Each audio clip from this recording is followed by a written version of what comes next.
அண்ணா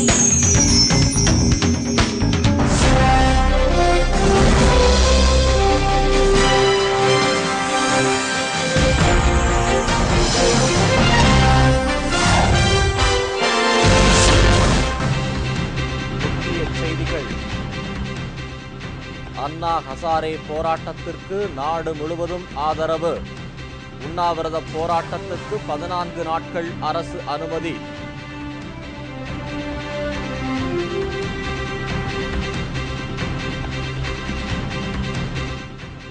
அண்ணா ஹசாரே கைது செய்யப்பட்டதன் எதிரொலி. எதிர்க்கட்சிகளின் தொடர் போராட்டத்தால் 2 அவைகளும் ஒத்திவைப்பு.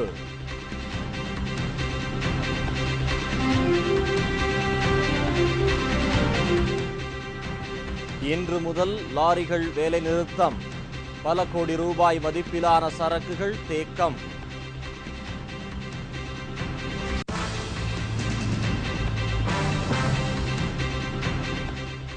தமிழக பள்ளிகளில் செப்டம்பர் மாதத்தில் காலாண்டு தேர்வு நடைபெறும். தமிழக அரசு உத்தரவு.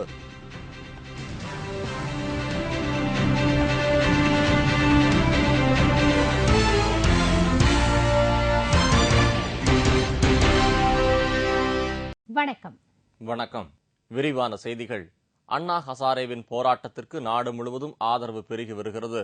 அவருக்கு ஆதரவாக டெல்லியில் நடைபெற்ற போராட்டத்தில் ஏராளமானோர் கலந்து கொண்டனர். வலுவான லோக்பால் மசோதா அமைய வலியுறுத்தி உண்ணாவிரதம் இருக்கப் போவதாக அறிவித்த அண்ணா ஹசாரேவுக்கு டெல்லி போலீஸ் 3 நாட்களுக்கு மட்டுமே அனுமதி கொடுத்தது.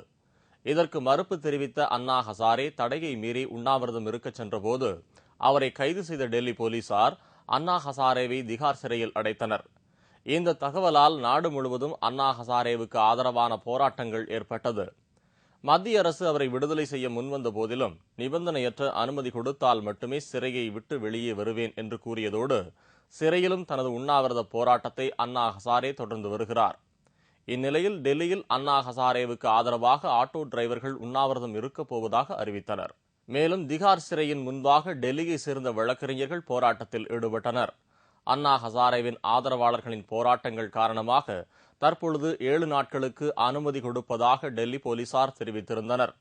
எனினும் கூடுதல் நாட்கள் ஒதுக்குவது குறித்து பரிசீலிக்கப்படும் என்று தெரிவித்த போலீசார் டெல்லியில் உள்ள ராம்லீலா மைதானத்தில் உண்ணாவிரத போராட்டம் நடத்த ஒப்புதல் வழங்கியதாக கூறப்படுகிறது. ஆனால் 1 மாதத்திற்கு அனுமதி வேண்டும் என்று அண்ணா ஹசாரே வலியுறுத்தி வருவதால் போலீசாருக்கும் அவரது ஆதரவாளர்களுக்கும் இடையே பேச்சுவார்த்தை நடந்து வருகிறது. இறுதியில் 14 நாட்களுக்கு அனுமதி கொடுக்க போலீசார் முன்வந்திருப்பதாக தெரிகிறது. சமூக ஆர்வலர் அண்ணா ஹசாரே கைது செய்யப்பட்ட விவகாரம் தொடர்பாக மக்களவையில் ஆளும் கட்சிக்கும் எதிர்க்கட்சிக்கும் இடையே நேற்று கடும் மோதல் ஏற்பட்டது. அண்ணா ஹசாரே கைது செய்யப்பட்ட விவகாரம் குறித்து மக்களவையில் விவாதிக்க வேண்டும் என்று எதிர்க்கட்சிகள் விடுத்த கோரிக்கையை சபாநாயகர் மீராகுமார் ஏற்றுக்கொண்டார். விவாதத்தில் பேசிய பாஜக மூத்த தலைவர் எல்.கே. அத்வானி கைது நடவடிக்கைகளால் போராட்டக்காரர்களின் வாயை அடைத்துவிட முடியாது என்று கூறினார். இதைத் தொடர்ந்து எதிர்க்கட்சிகளின் குற்றச்சாட்டுகளுக்கு பிரதமர் மன்மோகன் சிங் பதிலளித்து பேசினார். மக்களால் தேர்ந்தெடுக்கப்பட்ட பிரதிநிதிகள் சட்டம் இயற்றும் கடமையை கொண்டவர்கள். ஆனால் அண்ணா ஹசாரே தான் கொடுக்கும் அறிக்கையை ஜன லோக்பால் சட்டம் என்றும் நாடாளுமன்றத்தில் சட்டமாக்க வேண்டும் என்று கூறுவது நாடாளுமன்ற உறுப்பினர்களின் உரிமையில் தலையிடுவதாகும் என்றார். இதைத் தொடர்ந்து அவர் போராட்டத்தில் ஈடுபட முயன்றதால் கைது செய்யப்பட்டார். டெல்லியில் அமைதியை ஏற்படுத்தவே போலீசார் சில கடமைகளை மேற்கொண்டதாகவும் மன்மோகன் சிங் குறிப்பிட்டார். Authority charged with the responsibility took the minimum steps necessary to maintain peace and tranquility in the capital city. Inevitably, though unfortunately, it led to the arrest and subsequent release of Shri Anna Hazare and some of his supporters. பிரதமரின் பதிலில் திருப்தி அடையாத எதிர்க்கட்சிகள் தொடர்ந்து அமளியில் ஈடுபட்டதால் அவை ஒத்திவைக்கப்பட்டது. இதைத் தொடர்ந்து அண்ணா ஹசாரே விவகாரம் தொடர்பாக நேற்று இரவு மூத்த அமைச்சர்களான பிரணாப் முகர்ஜி, ப. சிதம்பரம், கபில் சிபல், பவன்குமார் பன்சால் ஆகியோருடன் தீவிர ஆலோசனை மேற்கொண்டார். இதற்கிடையே உண்ணாவிரத போராட்டத்தில் ஈடுபட இருந்த அண்ணா ஹசாரே மற்றும் அவரது குழுவினரை போலீசார் கைது செய்த விவகாரம் கண்டனத்துக்கு உரியது என்று உச்சநீதிமன்ற நீதிபதிகள் சிலர் கருத்து தெரிவித்துள்ளனர். ராஜீவ்காந்தி கொலை வழக்கில் குற்றம் சாட்டப்பட்டுள்ள முருகன், சாந்தன், பேரறிவாளன் ஆகிய 3 பேரின் கருணை மனுக்களை மறுபரிசீலனை செய்து அவர்களை தூக்கு தண்டனையிலிருந்து மத்திய அரசு காப்பாற்ற வேண்டும் என்று தேமுதிக நிறுவன தலைவர் கேப்டன் விஜயகாந்த் வலியுறுத்தியுள்ளார். இது தொடர்பாக அவர் வெளியிட்டுள்ள அறிக்கையில், குடியரசுத் தலைவர் பிரதீபா பாட்டீல் நிராகரித்துள்ள முருகன், சாந்தன், பேரறிவாளன் ஆகியோரின் கருணை மனுக்கள் மறுபரிசீலனை செய்யப்பட வேண்டும் என்றும் அவர்களை தூக்கு தண்டனையிலிருந்து காப்பாற்ற மத்திய அரசு நடவடிக்கை மேற்கொள்ள வேண்டும் என்றும் கேட்டுக் கொண்டுள்ளார். லஞ்சம் ஊழல் குற்றச்சாட்டுக்கு ஆளாகியுள்ள பெருச்சாளிகளுக்கும் திகார் சிறை, லஞ்சம் ஊழலை எதிர்த்து போராடுபவர்களுக்கும் திகார் சிறை என்பது மத்திய அரசுக்கு நியாயமாகப்படுகிறதா என்றும் கேப்டன் விஜயகாந்த் கேள்வி எழுப்பியுள்ளார்.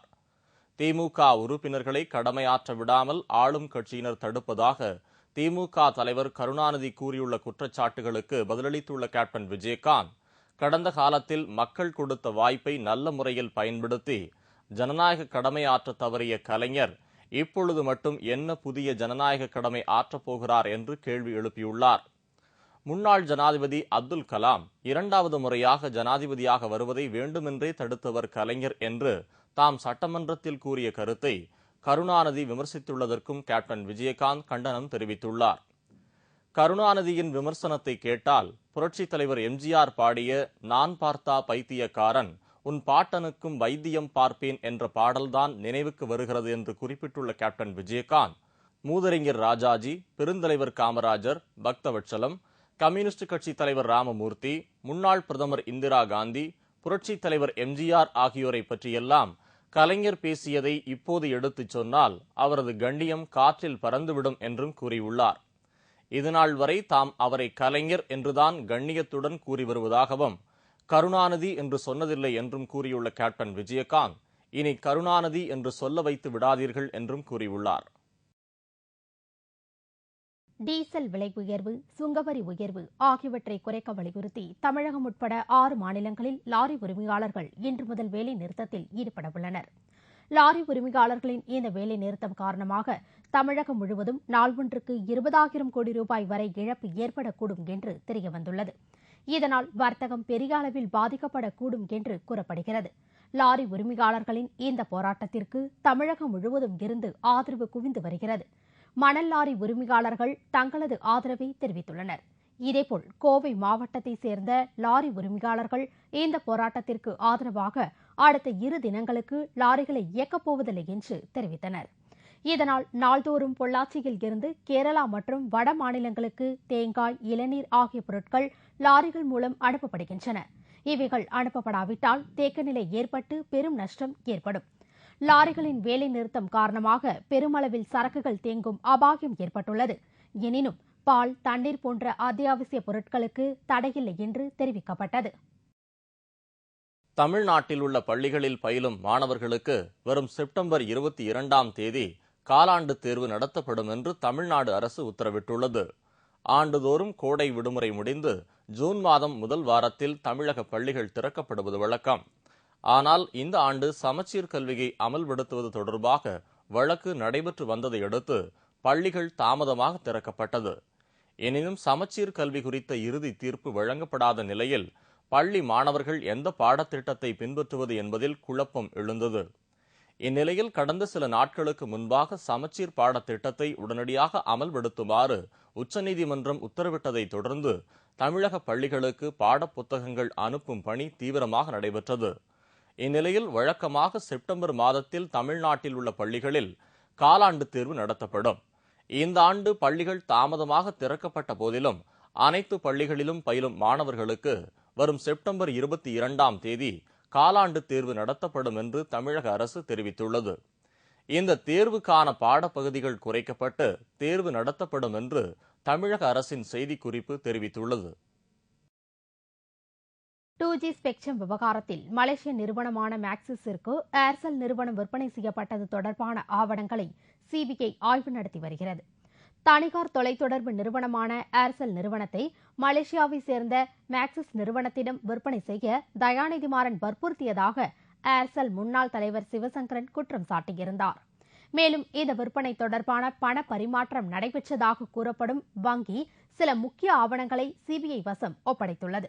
இதைத் தொடர்ந்து மேலும் சில வங்கி ஆவணங்கள் ஒப்படைக்கப்பட்டு ஆய்வு நடத்தப்பட்டு வருகிறது. இந்த விவகாரம் தொடர்பாக வங்கி அதிகாரிகளிடமும் விசாரணை நடைபெற்றது.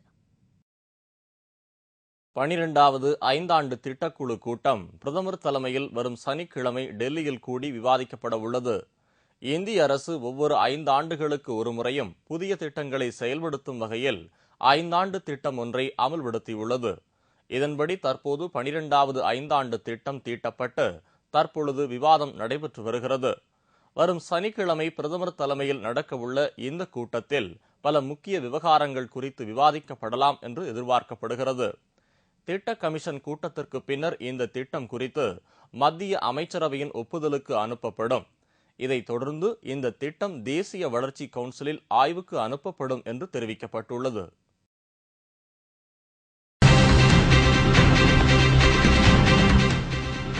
கம்பம் அருகே திராட்சை விளைச்சல் அதிகரிப்பு, கடும் விலைவீழ்ச்சி, விவசாயிகள் வருத்தம்.